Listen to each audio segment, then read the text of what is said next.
사랑하는 성도 여러분, 이 시간 하나님께 감사함으로 예배의 자리에 나가겠습니다.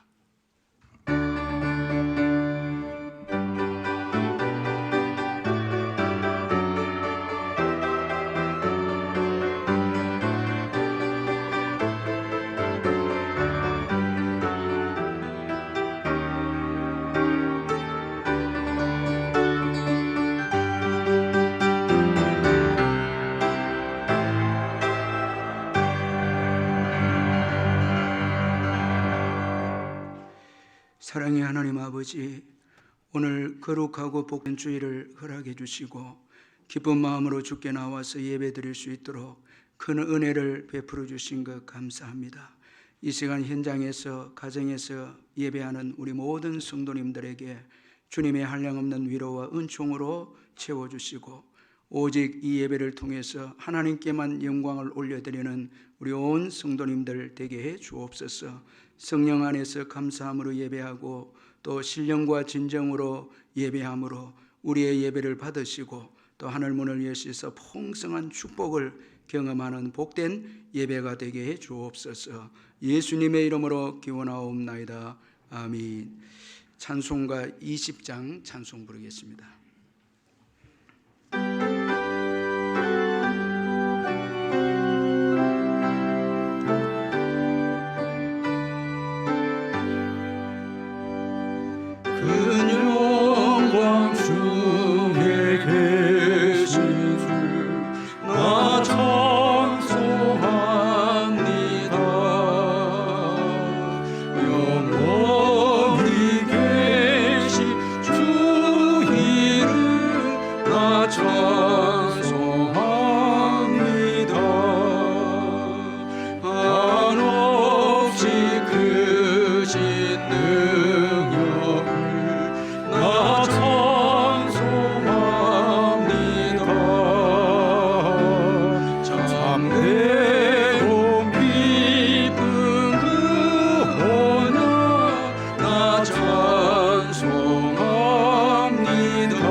사도신경 고백하겠습니다. 나는 전능하신 아버지 하나님 천지의 창조주를 믿습니다. 나는 그의 유일하신 아들 우리 주 예수 그리스도를 믿습니다.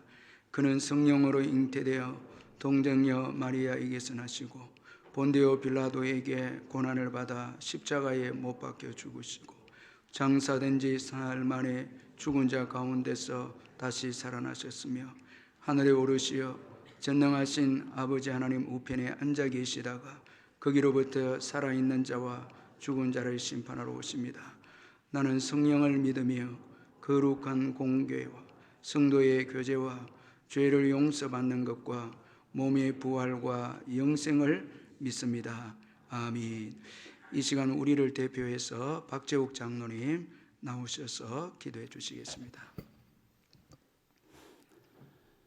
탕자처럼 방황할 때도 불순종한 요나와 같아도 음탕한 고멜과 같아도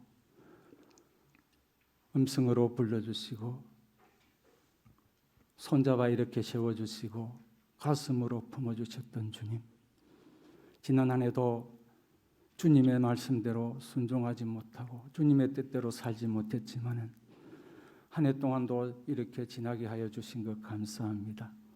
또 한 해가 시작되었습니다.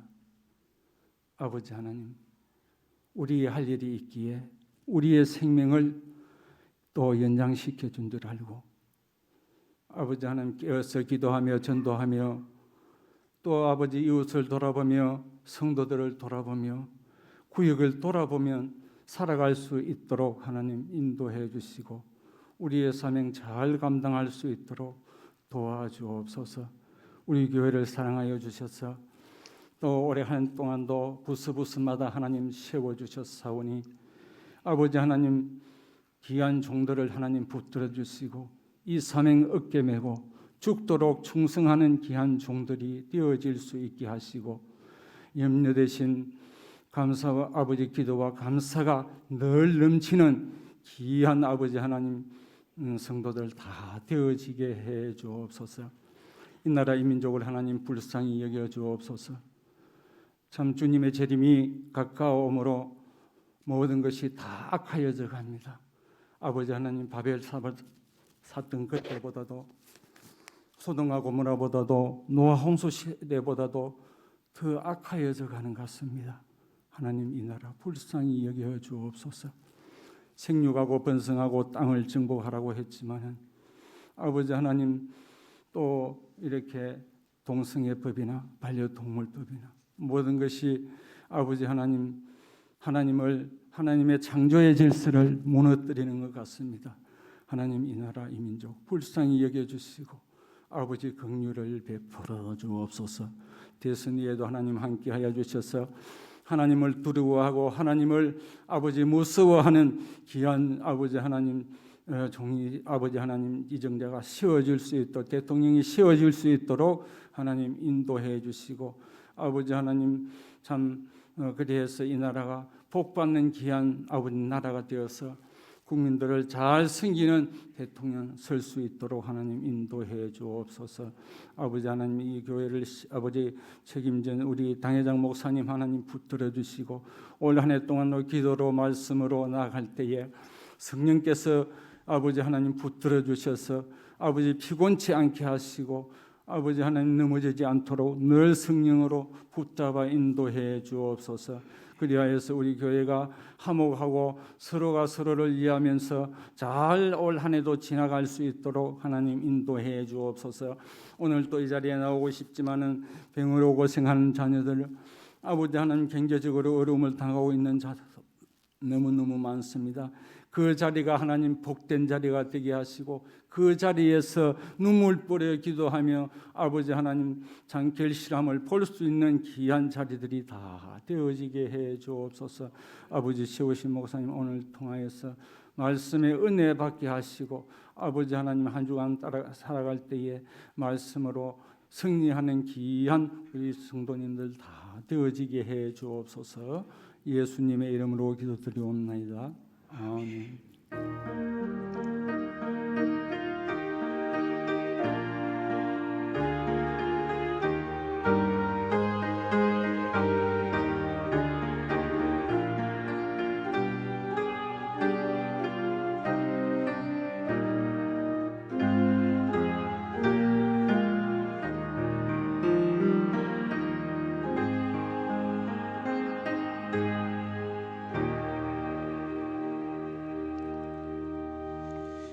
하나님의 말씀은 사도행전 2장 19절에서 21절까지 말씀입니다. 신약 성경 188페이지 사도행전 2장 19절에서 21절까지 말씀 우리 같이 말씀을 읽겠습니다. 또 내가 위로 하늘에서는 기사를 아래로 땅에서는 징조를 베풀리니 곧 피와 불과 연기로다. 주의 크고 영화로운 날이 이르기 전에 해가 변하여 어두워지고 달이 변하여 피가 되리라. 누구든지 주의 이름을 부르는 자는 구원을 받으리라 하였느니라. 아멘. 우리 찬송가 407장 부르면서 준비하신 헌금 하나님께 드리겠습니다.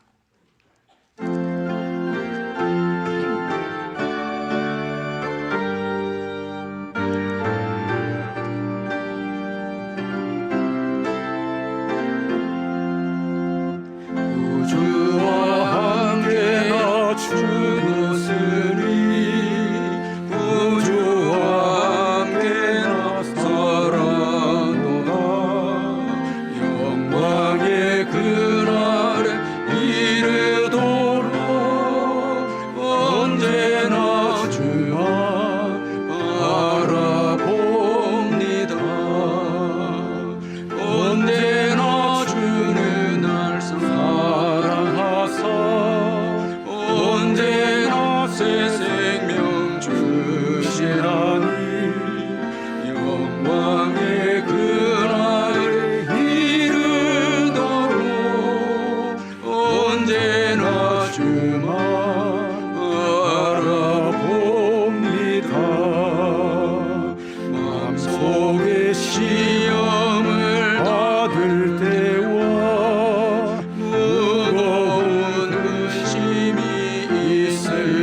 일체 말씀 우리 어르신 신방 감상금 드렸고 곰필선 성도님 신방 감상금 드렸습니다.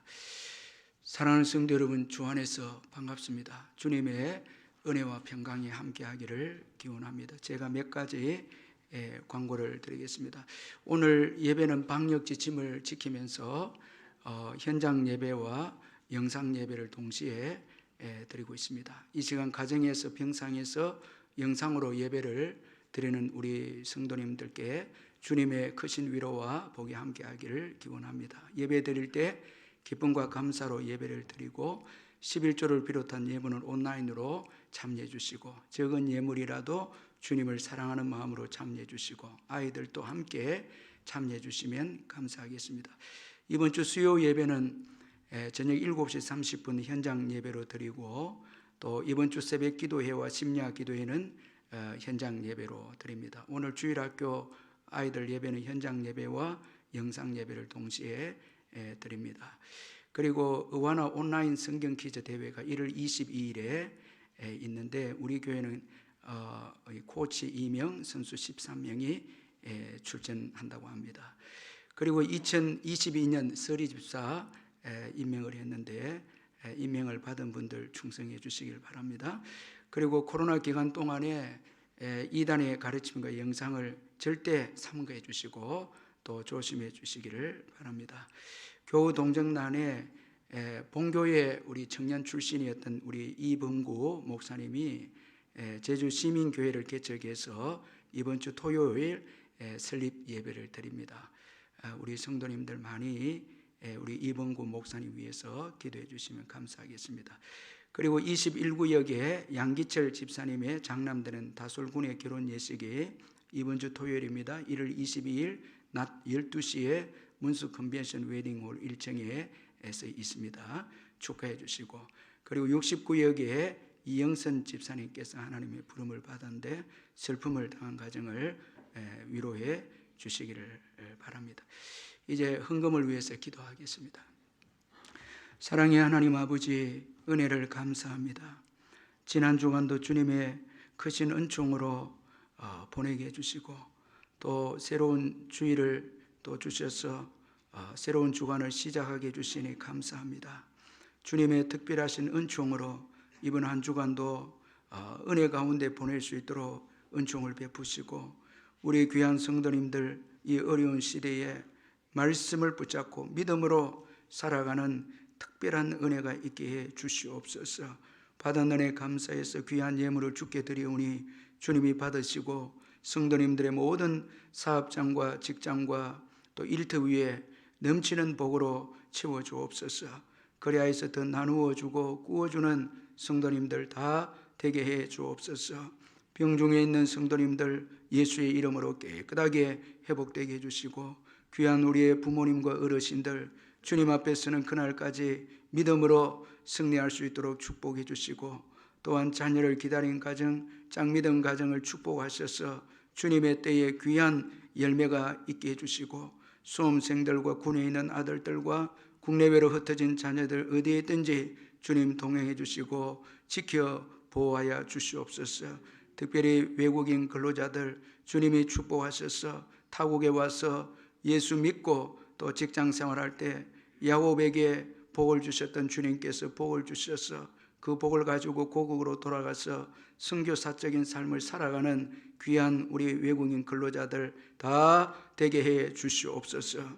이제 주님의 말씀을 듣길 원합니다. 성령께서 우리 가운데 역사해 주셔서 말씀이 마음에 새겨지게 하시고 그 말씀을 순종함으로 또 성도들 통해서 하나님 나라가 이 땅에 임하는 역사가 있게 해 주옵소서. 이제 우리 할렐루야 찬양대 찬양으로 하나님께 영광 올려드릴 때 주님이 받으시고 저희들에게는 큰 기쁨과 위로의 찬양이 되게 해 주옵소서. 예수님의 이름으로 기도하옵나이다. 아멘. 내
미국의 성공한 사업가이자 정치가인 릴랜드 스탠퍼드는 결혼해서 18년 만에 아주 귀한 이 아들을 얻었습니다.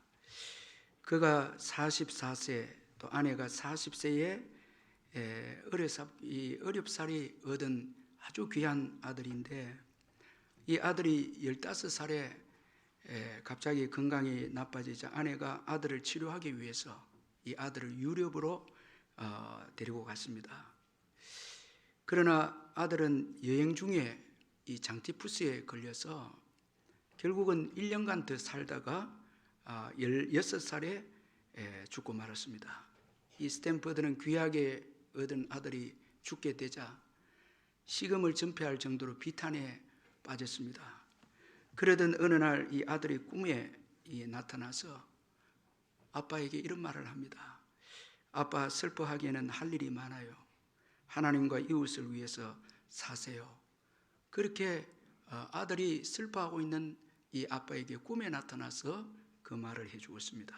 잠에서 깬 이 스탠퍼드는 정신이 번쩍 들어서 절망에서 빠져나왔습니다. 그리고 이 나라의 불쌍한 아이들이 곧 내 아이들이다 라는 생각이 들어서 대학을 건립하고 아들의 이름을 따서 이 릴랜드 스탠퍼드 주니어 대학교다, 그렇게 이름을 지었는데 지금 그 유명한 이 스탠퍼드 대학입니다.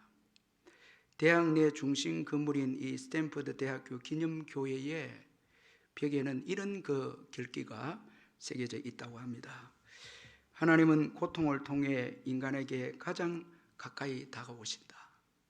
또한 고통을 통해 인간이 하나님께 가장 가까이 다가간다 라는 아주 참 의미 있는 이 글귀가 이 스탠퍼드 대학교 기념교회의 벽에 새겨져 있다고 합니다.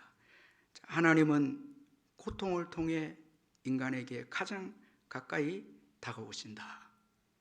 또한 고통을 통해 인간이 하나님께 가장 가까이 다가간다. 자, 여러분 한번 생각해 보면은 고통 속에 하나님의 사랑이 있습니다. 자, 우리 부모가 자녀들이 잘못했을 때 매를 들게 되죠. 그러나 그 매 속에는 부모의 사랑이 담겨져 있습니다. 자, 때리면서도 아파합니다. 왜? 자녀를 사랑하기 때문에. 그러나 자녀는 그 매밖에 보지 못합니다. 그 부모는 자, 매를 대면서도 속에는 자녀를 사랑합니다. 그 고통 속에 부모의 사랑이 있습니다. 자, 이처럼 여러분, 오늘 우리 인생들의 고통 속에서도 우리 인생들을 사랑하시는 하나님의 그 사랑이 담겨져 있습니다. 고통을 통해서 우리의 연약함을 깨닫고 그렇게 해서 겸손해져서 하나님을 의지하고 하나님을 믿고 그렇게 해서 하나님께서 예비하신 놀라운 복을 받아 누리도록 하기 위해서 하나님은 우리 인생들에게 고통을 허락하신다는 것입니다. 그래서 우리는 지난날 고통을 통해서, 고난을 통해서 하나님의 사랑을 깨달았습니다. 참 이 고통을 당할 때는 잘 몰랐는데 그 고통 가운데서 우리가 주님을 의지하고 주님께 기도하고 있을 때 주님께서 고통을 주시는 그 의미를 깨닫게 하고 특별히 고통 가운데서 우리를 향한 그 사랑을 우리가 깨닫게 되어져서 고통을 참고 이겨내고 오히려 고통 속에서도 감사하면서 살아온 것입니다. 그러므로 우리에게 주어지는 이 고통은 변장된 축복이다, 그렇게 말할 수 있습니다. 사도 베드로는 요엘 선지자의 말씀을 인용해서 말세에 성령을 부어주심을 언급을 합니다. 그래서 지금 오순절 성령의 역사를 조롱하는 자들에게 이 요엘 선지자의 말씀이 성취가 되었다, 그렇게 말씀을 합니다. 이 오순절 성령의 역사는 인위적인 사건이 아니고 이미 오래전에 구약 성경 요엘서에 예언된 하나님의 사건이고 역사다, 그렇게 말씀을 합니다. 따라서 사도행전 2장의 이 오순절 성령의 사건은 말세에 성령을 부어주시겠다는 요엘서 말씀의 성취인 것입니다. 그러므로 우리는 지금 말세를 살아가고 있습니다. 성령님께서 강림하심으로 인해서 말세가 시작이 되었습니다. 우리는 지금 말세에 살고 있습니다. 하나님은 말세에 성령을 부어주시겠다고 말씀을 하셨습니다. 자, 우리가 지난 시간에 살펴본 이 사도행전 2장 17절을 같이 한 번 더 읽어보겠습니다. 2장 17절 시작. 하나님이 말씀하시기를 말세에 내가 내 영을 모든 육체에 부어주리니 너희 자녀들은 예언할 것이요 너희 젊은이들은 환상을 보고 너희의 늙은이들은 꿈을 꾸리라. 여러분, 이 말씀을 통해서 우리가 좀 생각해야 될 것이 있는데, 왜 말세에 하나님께서 성령을 부어 주시겠다는 것입니까? 그 해답은 사도행전 1장 8절입니다. 사도행전 1장 8절에 보니까 오직 성령이 너희에게 임하시면 너희가 권능을 받고 예루살렘과 온 유대와 사마리아와 땅끝까지 이르러 내 증인이 되리라 하시니라. 자, 말세 때에 성령을 부어 주시겠다는 것은 예수님의 증인의 삶을 살게 하도록 하기 위해서 성령을 부어 주시겠다고 그렇게 말씀을 하시고 성령께서 또 강림하신 것입니다. 따라서 하나님께서 그의 백성들에게 성령을 부어 주시는 것은 예수님의 증인의 삶을 살게 하도록 하기 위해서이다는 것을 잊지 말아야 합니다. 자, 여러분, 우리가 사도행전 강의를 지금 여러분들이 듣고 있는데 잘 정말 들어야 합니다. 이 시대를 어떻게 우리가 이 말세 때 어떻게 살아야 하는 것을 잘 말씀을 해주고 있는데, 성령을 말세 때 부어주시는 것은 예수님의 증인의 삶을 살게 하도록 하시기 위해서 성령을 부어주시겠다는 것입니다. 자, 이것을 우리가 잊지 말아야 합니다. 그래서 여러분, 우리가 읽은 이 사도행전 2장 17절에 보니까 성령이 부어지면 자녀들이 예언을 하고, 그 다음에 청년들이 환상을 보고 노인들이 꿈을 꾸게 됩니다. 자, 이게 말세 때에 성령을 받은 성도들의 삶의 모습입니다. 자녀들은 예언을 하고, 그 다음에 청년들은 환상을 보고, 늙은이들은 꿈을 꿉니다. 여기에 예언과 환상과 꿈은 예수님에 대해서 깨닫고, 복음에 대해서 깨닫고, 하나님의 말씀에 대해서 깨닫고 말씀을 전하는 삶입니다. 복음을 깨닫고 복음을 전하는 삶입니다. 아주 중요합니다. 여러분, 혹시나 지금 이 시간에 예수 믿고 성령이 역사해서 우리 가정의 형편이 좀 나아지고 그럴 수 있죠. 부자가 되고 이 땅에서 성공하고 사업이 잘 되고, 자, 여러분, 우리 자녀들이 이 땅에서 성공을 하고 이런 마음을 가질 수 있습니다. 예수 믿고. 그러나 여러분, 예수 믿고 성령을 받은 올바른 삶이 뭔가 하니까 자녀들이 예언을 합니다. 어린 자녀들이지만 복음을 깨닫고 복음을 전합니다. 그 다음에 청년들이 환상을 봅니다. 이 비전입니다. 이건 복음에 대한 비전입니다. 청년들이 복음을 위해서 헌신하는 것입니다. 늙은이들이 꿈을 꿉니다. 이거 역시 복음을 위해서 헌신하는 것을 의미합니다. 따라서 성령을 받은 삶은 부자가 되고 세상적으로 성공하고 지위가 높아지고 세상에서 보다 나은 삶을 사는 것이 1차적인 목적이 아닙니다. 이것을 정말 잘 알아야 됩니다. 여러분, 만약에 우리가 예수 믿고 이 땅의 것만 여러분 잘 누리고 잘 되고 건강하고 문제가 없고, 여러분 이렇게 되면 성령이 오실 필요가 없습니다. 자, 성령이 오신 것은 여러분 복음을 전하는 증인으로서의 삶을 살게 하도록 하기 위해서 오신 것이고, 이 땅에서 우리가 형통한 복을 받고 이 땅에서 잘 되는 것은 복음 전거 때문에 주어지는 부차적인 것이지 이것이 우선적인 목적이 아니다는 것입니다. 오늘 내 삶 속에 성령이 임해서 영혼을 사랑하는 마음이 일어나고 정말 복음을 전하고 영혼 구원에 대한 부담이 있고 이런 것이 없다면 지금 정말 잘못된 것입니다. 성령의 은혜가 임하면 반드시 자녀들이 예언을 하고 청년들이 환상을 보고 노인들이 복음 증거에 대한 꿈을 꾼다고 그렇게 말씀을 하고 있습니다. 그러므로 여러분, 말세 때에 우리의 삶을 잘 점검해야 합니다. 그러면 여러분, 왜 우리가 말세에 성령을 받아서 예수의 증인의 삶을 살아야 합니까? 이제 세상의 심판의 때가 시작이 되었기 때문입니다. 그래서 베드로 사도는 오늘 본문에서 말세에 주어질 세상에 대한 심판에 대해서 말씀하고 있는데, 우리 다시 한번 더 19절 20절을 한번 읽어보도록 하겠습니다. 19절 20절 시작. 또 내가 위로 하늘에서는 기사를 아래로 땅에서는 징조를 베풀리니 곧 피와 불과 연기로다. 주의 크고 영화로운 날이 이르기 전에 해가 변하여 어두워지고 달이 변하여 피가 되리라. 자, 이 19절 20절 말씀은 예수님께서 재림하시기 전에 주어지는 하나님의 심판을 말씀을 합니다. 자, 그래서 여러분 오늘 20절에 보니까 주의 크고 영화로운 날이 이르기 전에 이렇게 말씀하고 있죠. 주의 크고 영화로운 날, 이건 주님의 재림의 때입니다. 주님의 재림의 때 전에 또 주님의 심판이 시작됐음을 또 말씀하고 있습니다.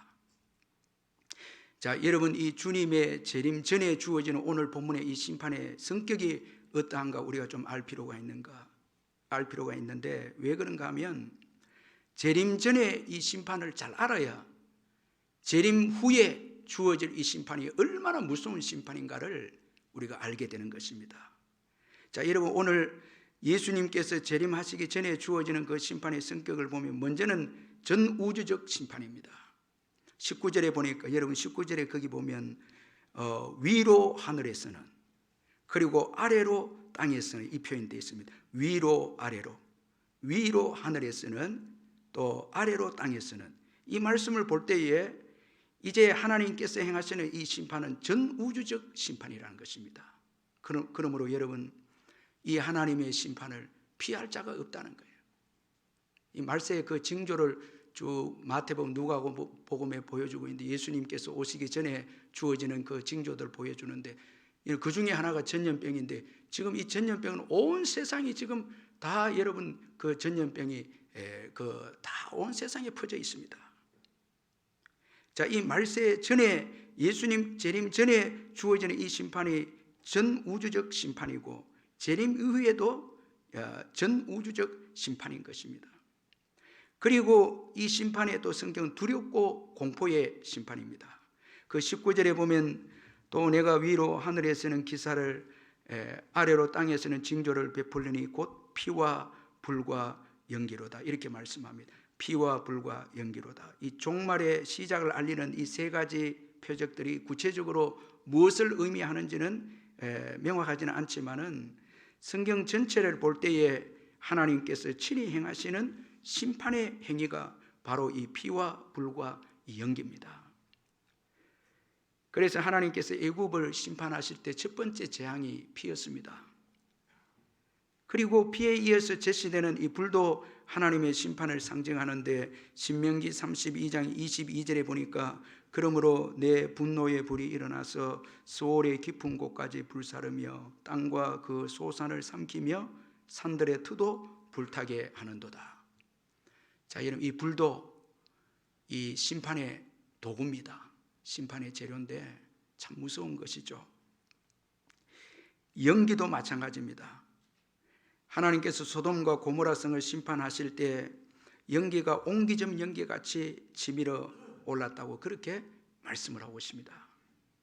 그리고 우리가 읽은 20절에 보면 해가 변하여 어두워지고 달이 변하여 피가 되리라 그렇게 말씀합니다. 이것은 말세의 피조 세계에서 실제로 일어나는 이 대격변을 문자적으로 예언한 것인데 예수님도 당신이 재림하시기 전에 이런 일이 일어날 것을 미리 예언을 하셨습니다.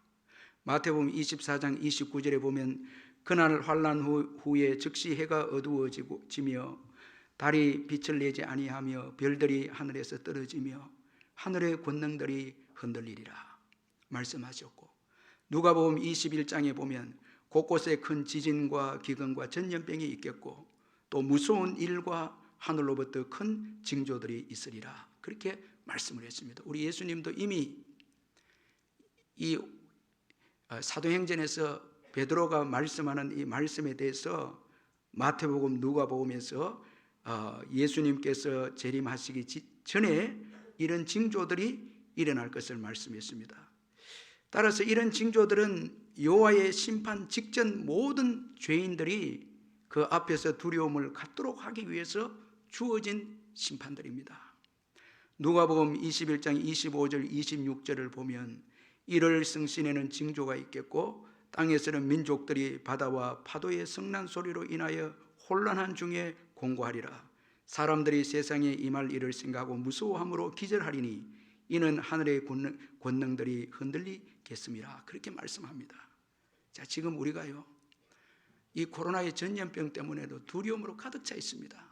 그런데 앞으로 주어질, 예수님이 오시기 전에 주어질 이 하나님의 심판들은 우리가 기절할 정도로 무섭고 공포스러운 심판들임을 잊지 말아야 합니다. 자, 여러분, 주님 재림 전에 이렇게 주어지는 이 심판도 무서운 것이라면 재림 이후의 최후의 심판은 이건 여러분, 이건 두렵고 공포의 그 자체입니다. 얼마나 여러분 무섭고 비참하겠습니까? 요한계시록 6장 14절에서 17절에 보니까 하늘은 두루마기가 말리는 것 같이 떠나가고 각 산과 섬이 제자리에서 옮겨지매 땅의 임금들과 왕족들과 장군들과 부자들과 강한 자들과 모든 종과 자유인이 굴과 산들의 바위 틈에 숨어 산들과 바위에게 말하되 우리 위에 떨어져 보좌에 앉으신 이의 얼굴에서와 그 어린 양의 진노에서 우리를 가리라. 그들의 진노의 큰 날이 이르렀으니 누가 능히 서리요 하더라. 이렇게 말씀합니다. 이 최후의 심판 때는 얼마나 두렵고 무서운지, 하나님의 진노가 무서운지 산과 바위에게 말해서 떨어져서 우리를 가리라. 이렇게 말할 정도로 최후의 심판은 정말 무섭고 공포의 심판임을 말씀을 해주고 있습니다. 그런 거로 여러분, 죄로 인한 하나님의 심판이 얼마나 무서운 것인가를 예수님의 재림 전부터 보여주시고 재림 이후에는 이건 확실하게 죄에 대한 이 하나님의 심판이 무서움을 확실하게 보여준다는 것입니다. 그러므로 여러분, 이 하나님의 무서운 심판 앞에 우리가 교만하거나 조롱하거나 하나님이 어디 살아있느냐고, 지금도 예수 믿지 않는 사람들은 내가 이렇게 죄를 지어도 하나님은 나를 한 번도 심판한 적이 없다고 하나님을 조롱하고 하나님을 멸시하는 사람들이 있습니다. 그리고 두려워하지 않고 죄를 짓습니다. 방탕하게 삽니다. 복음을 전하면 예수 믿고 구원받아야 되죠 말하면 예수님이 어디냐고, 죄 지으면 지옥에 간다고 말해도 지옥이 어디냐고, 여러분, 이렇게 조롱하고 멸시하고 이렇게 해서는 안 된다는 것입니다. 롯의 사위들처럼 소돔과 고모라가 멸망한다 하는 말을 듣고도 조롱합니다. 자, 여러분, 이 소돔 고모라 사람들도 심판이 임하는 그날까지 먹고 마시고 집을 세웁니다. 평안하다는 거예요. 그런데 성경은 평안한 그때에 예고 없이 여러분 주님의 심판이 임하게 되죠. 그래서 우리는 이 죄로 인한 하나님의 심판을 두렵고 떨림으로 생각하고 받아들여야 합니다. 이 말세를 살아가면서 지금 이제 시작된 재림 전에 시작된 이 하나님의 심판들을 보면서 우리는 두려워해야 하고 장차 주어질 그 심판을 면하기 위해서 더 경건하게 깨어서 더 경건하게 의롭게 살려고 몸부림치면서 우리 자신의 삶을 돌아봐야 한다는 것입니다. 그저 흥청망청 이 말세를 살아가면 안 된다는 것입니다. 자, 하나님의 이 심판, 재림 전에 주어진 이 하나님의 심판, 이건 공포와 두려움의 심판임을 잊지 말아야 합니다. 또한 예수님의 재림 전에 주어지는 이 심판에는 하나님이 담긴, 또 하나님의 사랑이 담긴 심판임을 우리가 또 잊지 말아야 합니다. 예수님의 재림 직전에 인생들에게 엄청난 고통을 주시는 것은 한편으로는 고난을 통해서 예수님을 믿도록, 예수님을 찾도록 하는 하나님의 놀라운 사랑의 섭리가 담겨져 있다는 것을 또한 우리가 기억해야 합니다. 자, 우리는 여러분 고난이 없이는 겸손하지도 않고 고통이 없이는 우리의 연약함을 깨닫지 못하기 때문에 말세 때에 하나님께서 고통과 심판을 통해서 최후적으로 우리 인생들이 예수 믿고 주께로 돌아오도록 하기 위해서 또 예수님 재림하기 전에 심판을 하신다는 것입니다. 그래서 오늘 본문 구절을 보면 19절에서 20절은 예수님의 재림 전에 무서운 심판의 징조들을 말씀하고 있고 21절에서는 구원에 대해서 말씀하고 있습니다. 자, 여러분 21절에 누구든지 주의 이름을 부르는 자는 구원을 받으리라. 자, 19절 20절에는 무서운 그 재앙들을 언급하면서 21절에 들어와서는 누구든지 주의 이름을 부르는 자는 구원을 받으리라. 이 심판 속에 담긴 하나님의 사랑입니다. 하나님의 사랑의 승리를 언급하고 있습니다. 자, 이 19절 20절은 무서운 하나님의 그 심판의 징조들을 말씀하고 있고 21절에서는 구원을 언급하고 있다는 것은 심판 속에 담긴 하나님의 사랑을 또 보여주고 있다는 것입니다. 자, 심판을 통해서 하나님을 믿도록 하는 하나님의 놀라운 섭리가 이 말씀 속에 있다는 것입니다. 그래서 종교개혁자 존 칼빈은 이 본문들을 이렇게 해석을 했습니다. 우리가 첫째로 유의해야 할 것은 인류는 그리스도를 받아들이기에 너무도 우둔하기 때문에 그들은 여러 가지 고뇌로 인하여 매를 맞아야 한다는 사실이다.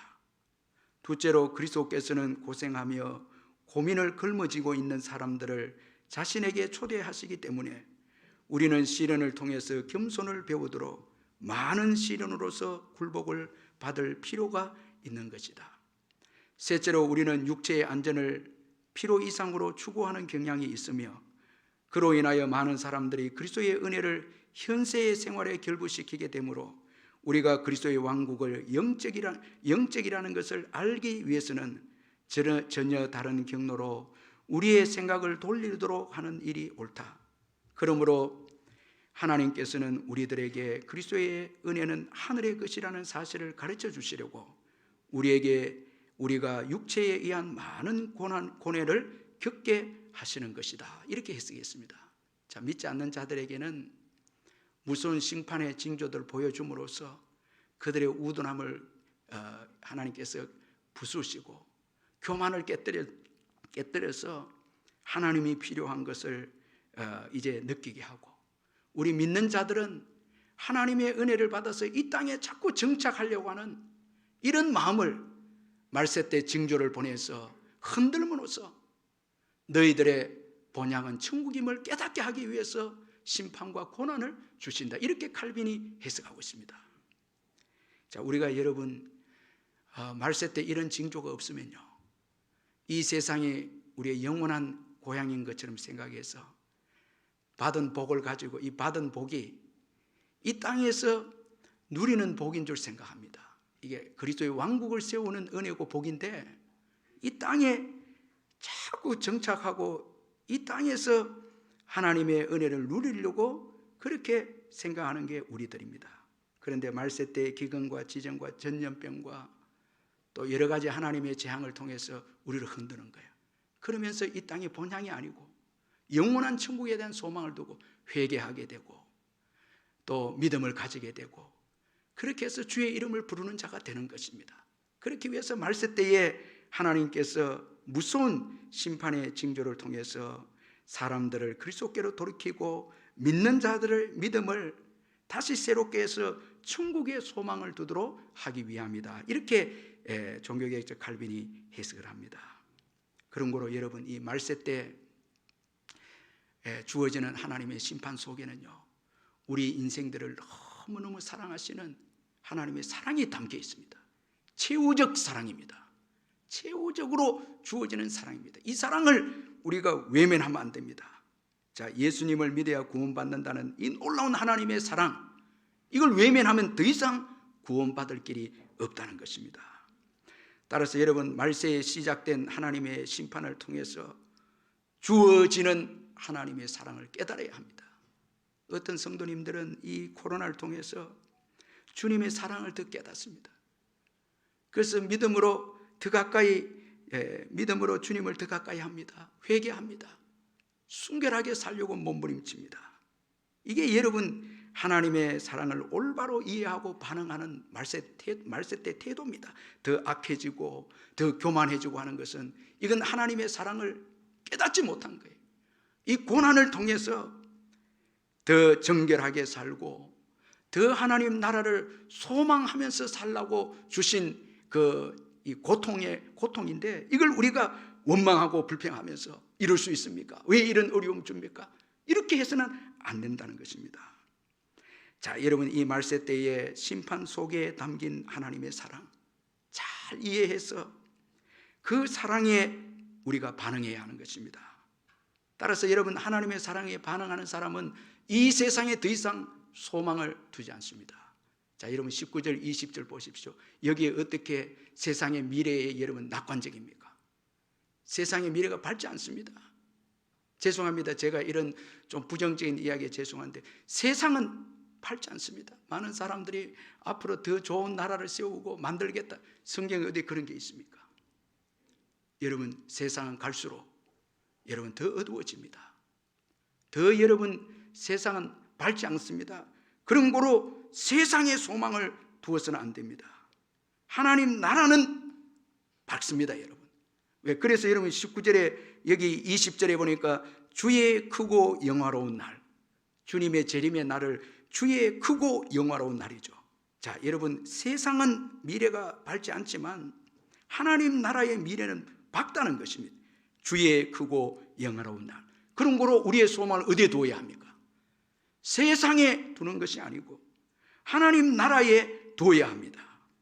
이것이 하나님의 사랑에 올바로 반응하는 것입니다.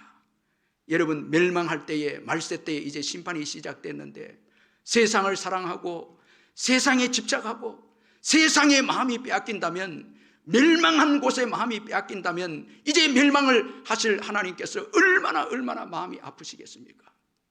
여러분, 그 멸망할 것에 매달려서 마음을 쓰고 거기에 집착하고 거기에 마음이 빼앗겨 있다면 멸망하실 하나님께서 얼마나 마음이 아프겠습니까? 바울은 이런 하나님의 마음을 가졌기에 땅에 소망을 두는 자들을 위해서 눈물을 흘린다고 그렇게 말씀했습니다. 빌립보서 3장 18절 19절에 보니까 내가 여러 번 너희에게 말하였거니와 이제도 눈물을 흘리며 말하노니 여러 사람들의 그리스도의 십자가의 원수로 행하느니라. 그들의 마침은 멸망이요 그들의 신은 배요 그의 영광은 그들의 부끄러움이 있고 땅의 일을 생각하는 자라. 바울은 여러분 세상이 멸망되는 것을 알았기에 이 배를, 여러분, 이 배죠, 이 배를 신으로 삼고 무엇을 먹을까? 좋은 거 먹고 맛있는 거 먹고, 이게 목적이, 쾌락의 목적입니다. 그리고 땅의 일을 생각합니다. 이런 자들을 위해서 눈물을 흘린다는 거예요. 눈물을 흘린다고 말합니다. 오늘 우리가 성령을 받고 성령 안에서 살아가면 바울처럼 이런 자가 되거든요. 여러분 어떻습니까?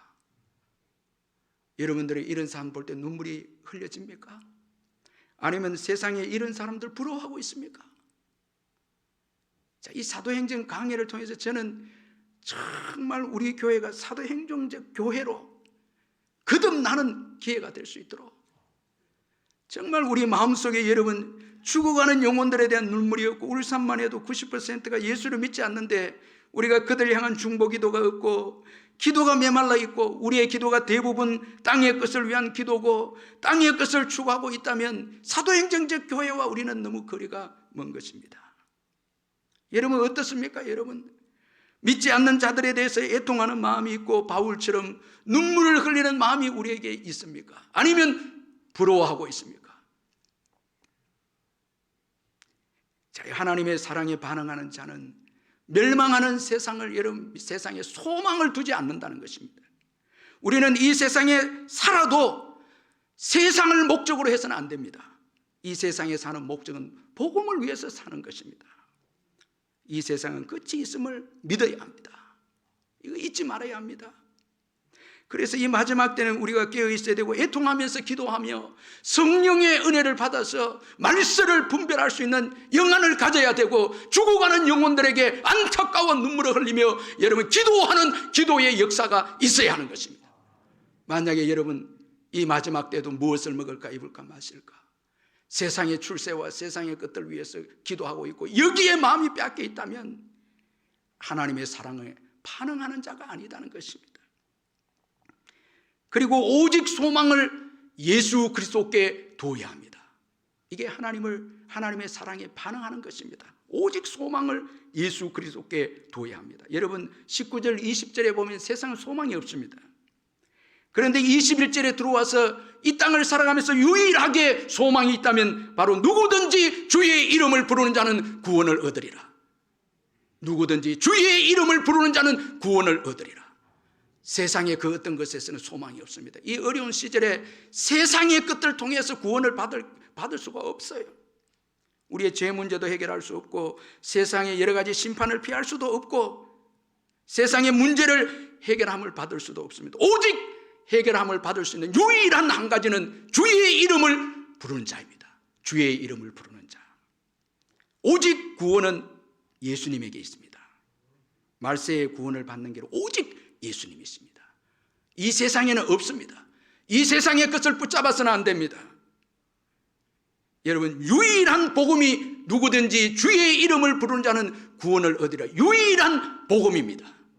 여러분 이 복음을 믿으시기를 주의 이름으로 축원합니다. 누구든지 주의 이름을 부르는 자는 구원을 얻으리라. 이 말세 때에 구원을 얻을 수 있는 유일한 길은 예수 그리스도를 나의 구주로 믿고 예수님을 찾고 예수님을 부르는 자입니다. 여러분 새해에도 누구든지 주의 이름을 부르는 자는 구원을 얻으리라. 이 말씀을 붙잡고 사시기를 주의 이름으로 축원합니다. 다른 것을 붙잡으면 안 됩니다. 다른 것 그 어떤 것 의지하면 안 됩니다. 여러분 유일한 구원의 복음, 누구든지 주의 이름을 부르는 자는 구원을 얻으리라 이 말씀입니다. 예수님을 보내주신 하나님의 최후적이고 크신 사랑을 거부하면 주의 이름을 부르면 구원을 받는다는 이 귀한 하나님의 사랑의 복음을 거부하면은 이제는 재림 후에 주어질 그 영원한 심판만 있을 뿐입니다. 말세에 주어지는 모든 재앙을 이기고 하나님 앞에 설 수 있는 유일한 길은 주 대신 예수 그리스도의 이름을 부르는 것입니다. 여러분 우리가 지난해도 살아왔지만은 작년 한 해도 의지할 게 뭐가 있습니까 여러분? 결국은 주의 이름 아닙니까? 주님 앞에 부르짖었을 때 그때 구원이 있었고 은혜가 있지 않았습니까? 말세 때 여러분 다른 거 의지해서는 안 됩니다. 여기 누구든지 주의 이름을 부르는 자는 구원을 얻는다. 이 누구든지가 참 은혜가 되는데 누구든지 이 말씀 속에는 주님이 사랑하지 않는 자가 없다는 거예요. 다 사랑한다는 거예요. 여러분 하나님은 모든 사람이 구원을 받기를 원하십니다. 모든 사람이 구원을 받기를 원합니다. 그런 거로 그 누구도 여러분 하나님의 심판대에서 변명할 수 없습니다. 하나님은 모두 사랑하셨거든요. 악인들에게도 비와 햇빛을 주었습니다. 변명할 수 없습니다. 심판대 앞에서 누구도 변명할 수 없고 누구도 여러분 전도를 제한해서는 안 됩니다. 모든 사람에게 전해야 됩니다. 내 가정만 구원받았으니까 괜찮겠지. 여러분 전도에 대한 사명도 없고요. 내 가정, 내 자녀들 구원받았으니까 내 친척도 구원받았으니까 여러분 제한하면 안 됩니다. 모든 사람들이 구원받아야 됩니다. 그리고 하나님은 이 누구든지라는 이 말씀 속에는 하나님은 구원하지 못할 자가 없다는 거예요. 나는 죄가 많아서, 어떤 분들은 목사님 나는 죄가 많아서 하나님 구원해 줄 수 있을까요? 나는 이렇게 빚이 많은데, 정말 가정이 너무 어려운데, 실패자인데, 너무너무 나는 상처가 많은데, 나는 완전히 바닥에 떨어진 인생인데 어떻게 나를 구원할 수 있습니까? 아닙니다. 누구든지 어떤 자라도 주의 이름을 부르면 구원을 받습니다. 어떤 자도. 여러분 힘들 때 주의 이름을 불러보세요. 주님의 구원이 임하게 됩니다. 구원의 역사가 주어집니다. 하나님은 그 어떤 자도 구원하실 수 있는 능력의 하나님이십니다. 다만 우리가 믿지 못하기 때문에 마태복음 13장 58절에 그들이 믿지 않음으로 말미암아 거기서 많은 능력을 행하지 아니하시느니라. 믿지 아니하기 때문에 하나님의 권능이 임하지 못하지 하나님에게는 능치 못함이 없는 것입니다. 그리고 주의 이름을 부르는 자가 구원을 받습니다. 자, 하나님은 모두를 사랑하지만 누구나 다 구원은 하지 않습니다. 주의 이름을 부르는 자, 주의 이름을 부르는 자만 하나님께서 구원하시는 것입니다. 여러분, 이 주의 이름을 부르는 자 어떤 자인가 우리가 한번 생각해 보면은, 먼저는 자신을 내려놓고 자신의 한계를 인정하는 자입니다. 아무나 주의 이름을 부르지 않습니다. 자신의 연약함을 알고 자신의 한계를 깨닫게 될 때, 어떤 분들은 질병 가운데서 자신의 힘으로 살아갈 수 없는 걸 깨닫고 그때 주의 이름 부릅니다. 자신을 내려놓고요. 어떤 분들은 경제적 어려움, 어떤 분들은 영적으로 침체했을 때, 자신의 힘으로 아무것도 할 수 없을 때 비로소 자신을 내려놓고 자신의 부족함을 인정할 때 주의 이름을 부릅니다. 이 주의 이름을 부른다는 자체가 이게 은혜고 감사예요. 내가 깨지지 않고는, 무너지지 않고는 주의 이름을 부를 수가 없습니다. 그리고 예수님 외에 의지할 것이 없는 자가 주의 이름을 부릅니다. 예수님 외에 의지할 것이 있다면 이건 올바른 주의 이름을 부르는 자가 아닙니다. 예수님 외에 의지할 게 또 있다면 이건 올바르게 예수 이름을 부르는 자가 아니다는 것입니다. 여러분, 말세 때요, 우리가 의지하던 것이 다 끊어지는 게 말세 때입니다. 하나님이 말세 때에 인생들이 의지하는 모든 것들이 헛된 것임을 깨닫게 하십니다. 그 중에 대표적인 게, 여러분, 해가 어둡게 되고요, 달이 변하여서 빛처럼 변합니다. 오늘날까지 우리 인류가 타락해서 얼마나 해를 숭배하고 달을 숭배하고 얼마나 우리 인생들이 외적인 것을 의지하고 숭배하지 않았습니까? 그런데 말세 때는 의지할 것 다 하나님이 깨뜨려 버리는 거예요. 여러분, 우리가 코로나를 겪으면서 세상에 의지할 게 어디 있습니까? 두렵지 않습니까? 하나님이 여러분 해결해 주지 않으면은 정말 안 되는 것을 저와 여러분이 깨닫지 않습니까? 말세가 갈수록 여러분, 우리가 의지한 것이 얼마나 헛되고 얼마나 무익한 것임을 하나님께서 심판을 통해서 다 무너지게 합니다. 오직 예수만이 구원을 주시는 분이시다는 거예요. 의지의 대상이라는 거예요. 오직 예수만이 의지의 대상이라는 것을 말세 때 깨닫게 해 주시는 것입니다. 다 말세 때는 무너집니다. 여러분, 주님보다 더 의지하는 게 있습니까? 물질을 의지하고 건강을 의지하고 세상적인 것을 의지해서 주의 이름을 부르는 것을 여러분 등한히 하고 그렇게 살아가고 있습니까? 이건 올바른 말세 때의 신앙의 태도가 아닌 것입니다.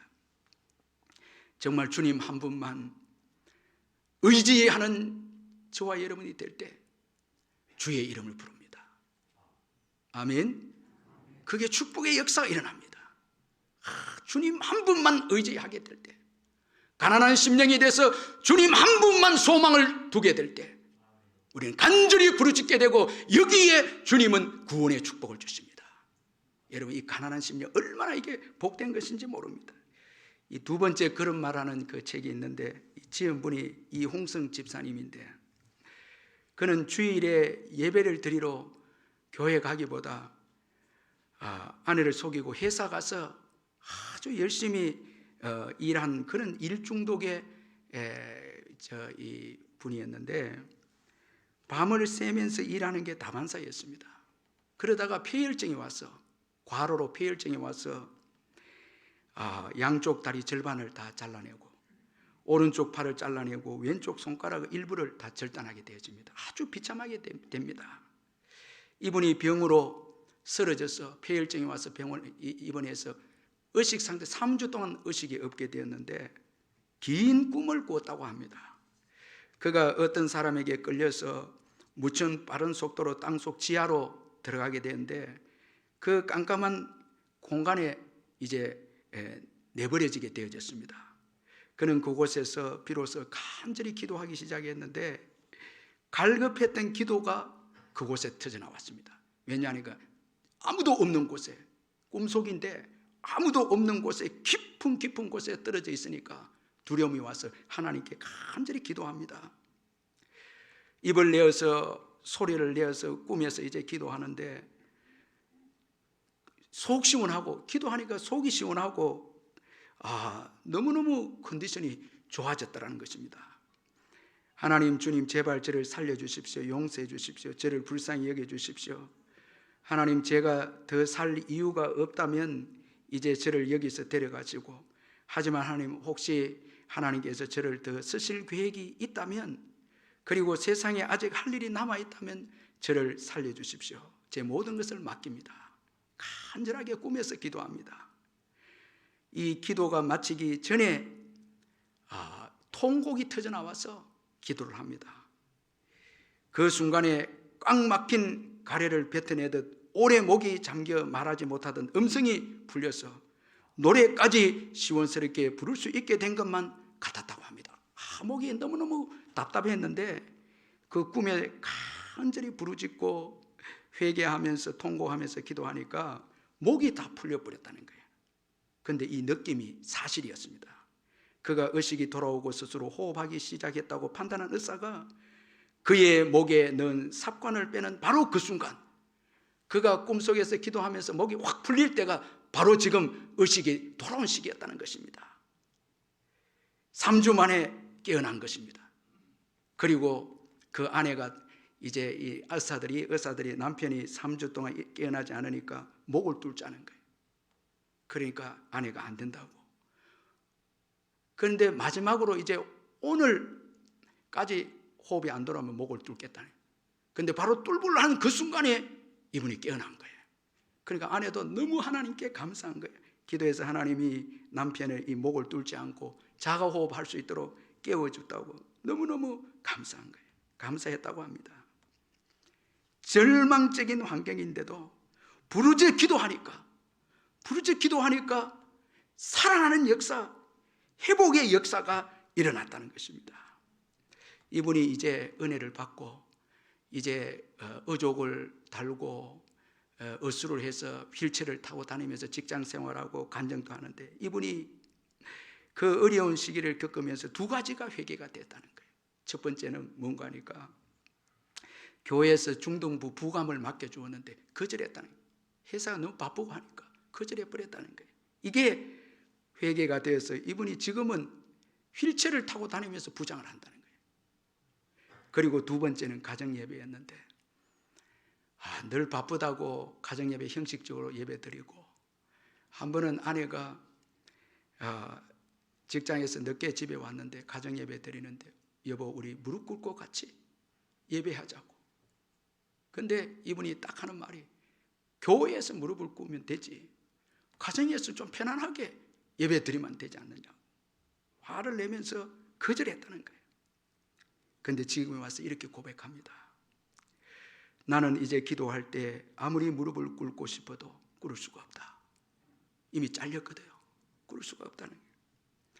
대신 마음으로 무릎을 꿇는다. 몸을 순종시켜 무릎을 꿇을 수 있을 때, 회개하고 무릎 꿇을 수 있다면 그건 큰 축복이다. 여러분, 지금 무릎 꿇을 무릎이 있다면 정말 주님께 무릎 꿇어 예배하는 그 복이에요.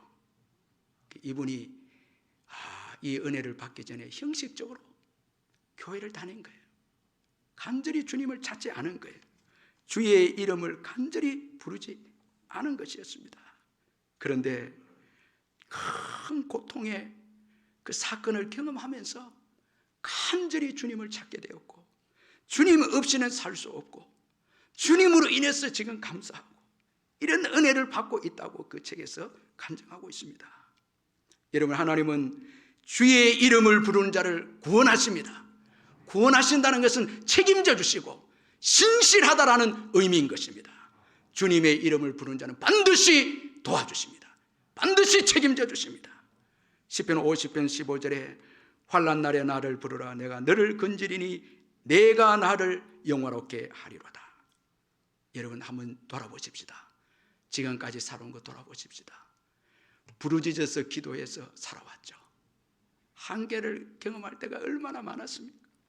우리의 힘으로 할 수 없는 때가 얼마나 많이 있지 않았습니까? 그때마다 주의 이름을 불러서 모든 건 내려놓고 주의 이름을 불렀을 때 주님이 길을 열어주시고, 주님이 대해 주셨고, 주님이 건져주셨고, 주님이 은혜를 주셔서 여기까지 우리가 오지 않았습니까?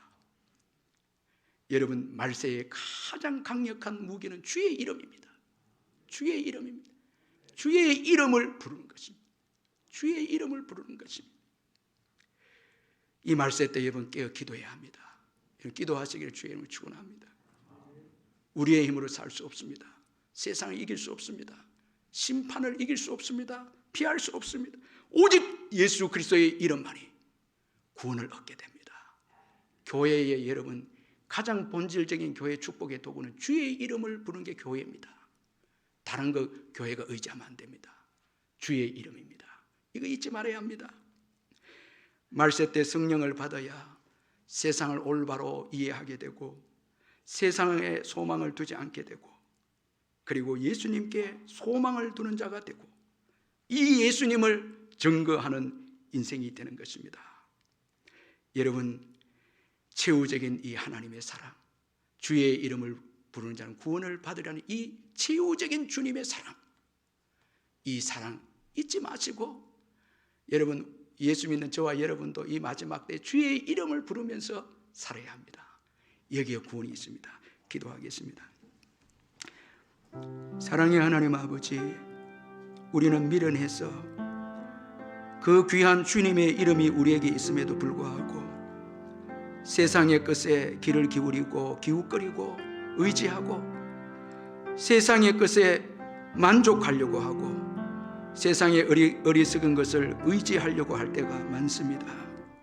오늘 말씀을 통해서 이 말세 때 우리에게 주어진 하나님의 그 사랑은 누구든지 주의 이름을 부르는 자는 구원을 받으리라는 유일한 복음, 유일한 소망을 우리에게 들려주심을 굳게 믿고 이번 한 주간도 주의 이름을 부르고 사는 저희들 되게 해주시고 또 이 복음을 이웃들에게 전하며 살아가는 귀한 우리 성도님들 되게 해 주옵소서. 예수님의 이름으로 기도하옵나이다. 아멘. 우리 528장 찬송 부르겠습니다.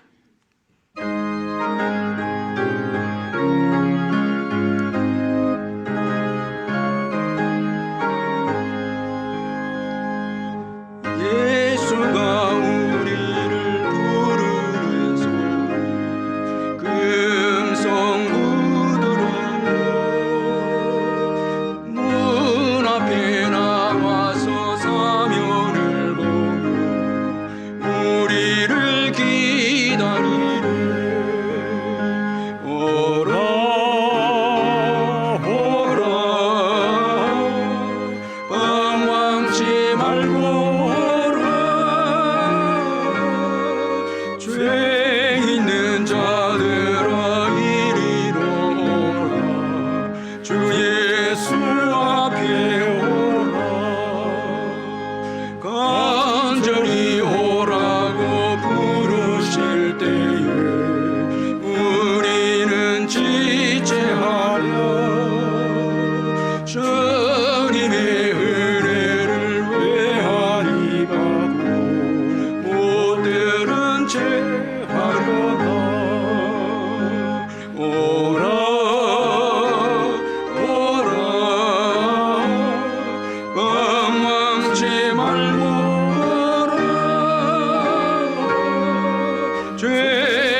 죄 있는 자들아 이리로 오라. 주 예수 앞에 오라. 우리 주 예수 그리스도의 변함없는 은혜와 하나님 아버지의 영원하신 사랑과 성령의 교통하심과 위로하심과 충만하심이 이 예배 참석한 성도님들 심령후회와 그 가정과 자녀와 생업 위에 영원토록 함께 있을지어다. 아멘.